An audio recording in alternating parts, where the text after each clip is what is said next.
ஓம் முருகா போற்றி. ஓம் சரவண பவ. என் அன்பு குழந்தையே, வாழ்க்கையில் நீ ஓடும் இடமெல்லாம் துன்பமும் கஷ்டமும் அவமானமும் உன்னை நிழல் போல் உன்னை தொடர்ந்த காலம் இப்போது உனக்கு கடந்த காலமாக மாறப்போகிறது. வெளிச்சம் என்ற நிகழ்காலத்தில் நீ பேரொளியாய் ஜொலிக்கப் போகின்றாய். நீ வெற்றி பெறுவதற்கு என்ன விஷயங்களையெல்லாம் விட்டு கொடுத்தாய்? நீ சந்தித்த துன்பம், நம்பி உன்னை ஏமாற்றிய நபர்கள், சூழ்நிலை என அனைத்தும் உன்னை சூறாவளியாய் உன்னை சூழ்ந்த போதும் அதற்கு எதிராய் போராடி மேலோங்கி நின்றாய் அல்லவா? உன் மன தைரியம் எத்தகையது என்பது எனக்கு தெரியும்.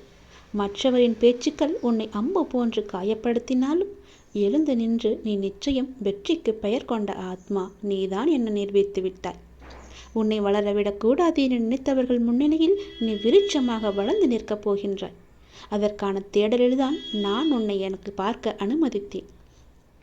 உன்னை மாயை என்ற விதி போன்று எதிர்மறை நிலைகள் உன்னை ஆட்டினாலும், சுற்றி நின்று உன் வழியை அடைத்தாலும், உன் எதிர்மறை நேரம் உன்னையே உனக்கு எதிராக சந்தித்து வைத்த போதெல்லாம் அதை மீறி எழுந்து நின்றாய் அல்லவா?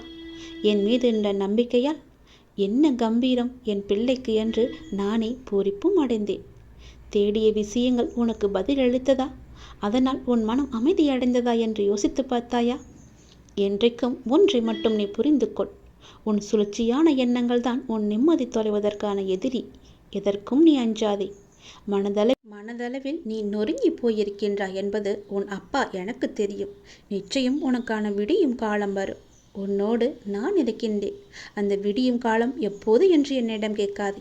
அது எப்போது வேண்டுமானாலும் வரலாம், எந்த நேரத்திலும் வரலாம். அதனால் நீ எதற்கும் பயப்படாதே, கலங்காதே. உன்னில் நிச்சயம் நான் வெற்றி என்ற தீபத்தை ஏற்றி காமிக்கின்றேன். எப்போதும் உன் கூடவே இருந்து உன்னை நான் பார்த்து கொள்கின்றேன்.